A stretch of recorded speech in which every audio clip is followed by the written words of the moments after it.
For the first time in decades, inflation in Argentina has surged past the 100% mark. Argentina last weekend got a new president who sounds completely crazy, even by South American standards. Coming from the far right, Javier Milei won a convincing victory in yesterday's presidential election with a promise to sharply cut government spending and tackle the country's worst economic crisis in decades. Alarm bells have rung in Argentina. The country is on the brink of an economic collapse. Annual inflation is over 100% and is expected to reach 200% by early next year. 4 in 10 Argentines live in poverty, and public debt is 90% of GDP. In the middle of all this trouble, the people, feeling fed up, chose a new right-wing populist president, Javier Milei. The guy termed as madman by his critics has this chainsaw as a symbol to crush the status quo and reform the economy. Among his reforms include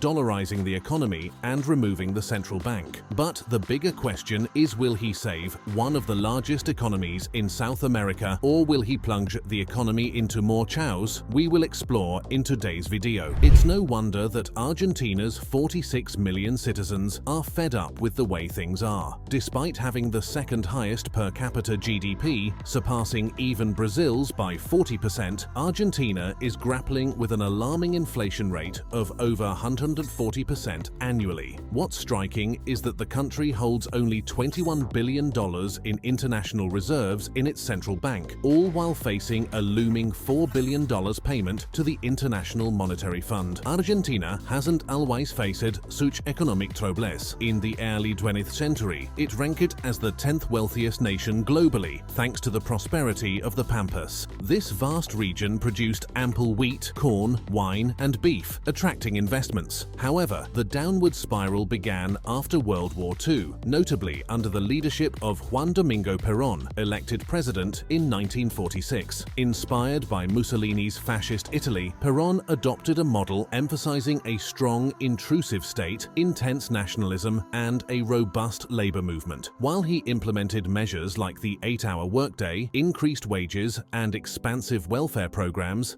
economic isolationism took hold. Prioritizing national sovereignty led to shielding workers from foreign competition, effectively cutting off Argentina from international trade. Today, Argentine politics are still heavily influenced by Perón's legacy, with Peronists holding power for the majority of the past 20 years. However, the challenge lies in their failure to adapt to globalization and the changing world. Argentina's exports have continually dwindled as a percentage of global exports, primarily due to its reluctance to engage with the international economy. Additionally, the government persists in overspending on areas like price subsidies, further exacerbating the economic challenges faced by the nation. Presently, Argentina finds itself in the grips of a recession, and it's evident that the economic challenges would eventually lead the public to seek a new leader. Enter the unconventional figure known as the madman, an economist drawing inspiration from Donald Trump's Make Argentina Great Again approach. In a surprising turn of events, Argentines elected outsider Javier Milei as their new president, giving him a decisive victory with approximately 56% of the vote, surpassing his left-wing rival Sergio Massa, who secured 44%. Milei is set to assume office on December 10th, having campaigned against Massa, the Peronist candidate and economy minister. Promising bold changes, Milei pledged to close down the central bank and officially adopt dollarization, replacing Argentina pesos with US dollars. Denouncing socialism, he also committed to cutting spending, lowering taxes, reducing regulations, privatizing state industries, streamlining federal ministries, and transforming public education and healthcare through the introduction of vouchers and private insurance. The important question now is whether Milei's policies will yield positive outcomes. Let's dive into it. But before that, if you like what you see, do subscribe to the channel and like the video. Milei's primary reform involves dollarizing the economy to tackle inflation.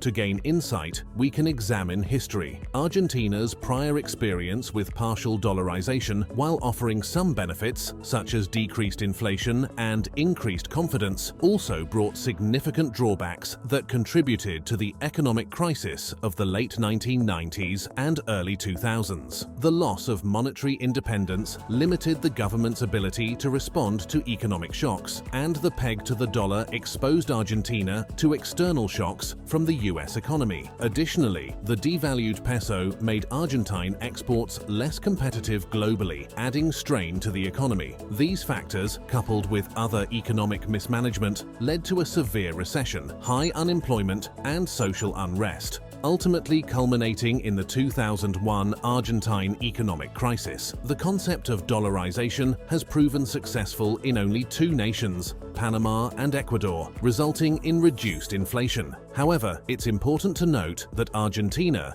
being a much larger economy than these two countries, presents a different set of challenges. Moreover, a crucial stumbling block for Argentina is the absence of a fundamental requirement for dollarization: a sufficient supply of dollars. Given its substantial debts to the IMF and other organizations, obtaining additional funds for this purpose poses a formidable challenge. Moving on to Milei's second reform, bidding farewell to the central bank. While it's true that Argentina's central bank has been mismanaged and contributed significantly to the country's economic decline, setting it ablaze would entail relinquishing substantial control over the economy. It's akin to losing a vital limb, making Argentina struggle with basic functions as it surrenders autonomy. Many countries leverage their currencies for economic management, and Argentina would find itself relatively powerless as the strength of the US dollar fluctuates. Adding to the complexity, Milei expressed reluctance to engage in trade with Argentina's two largest trading partners, Brazil and China, citing an aversion to dealing with communist nations. This stance appears problematic as economic considerations are paramount, and avoiding trade with neighboring countries poses challenges.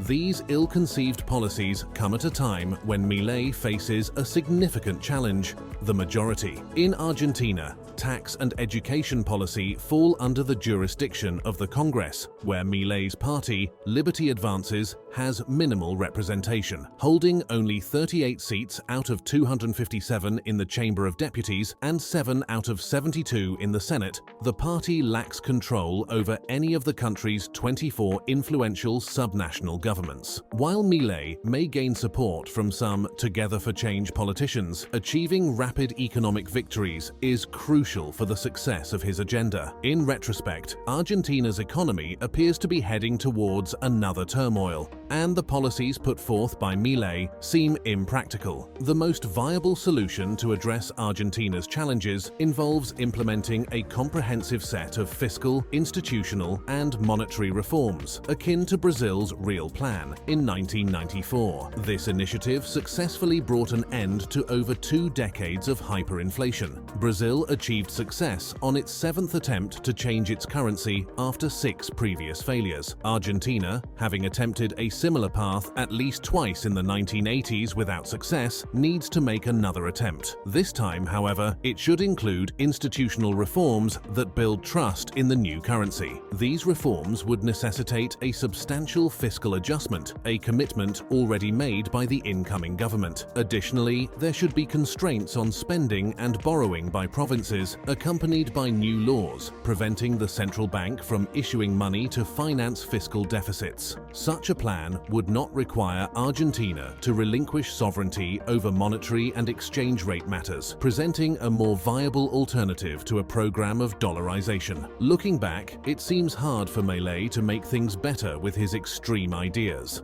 There are smarter options than using the dollar and getting rid of the central bank. Also, trading with nearby countries is crucial, and he needs to get that. Argentina is too important to be ignored. As Nobel Prize winner Simon Kuznets once said, there are 4 kinds of countries: developed ones, undeveloped ones, Japan, and Argentina. So, what are your thoughts on this? Do let us know in the comments. If you like the video, subscribe to the channel for more updates and watch our other videos on other economies like the Romanian economy.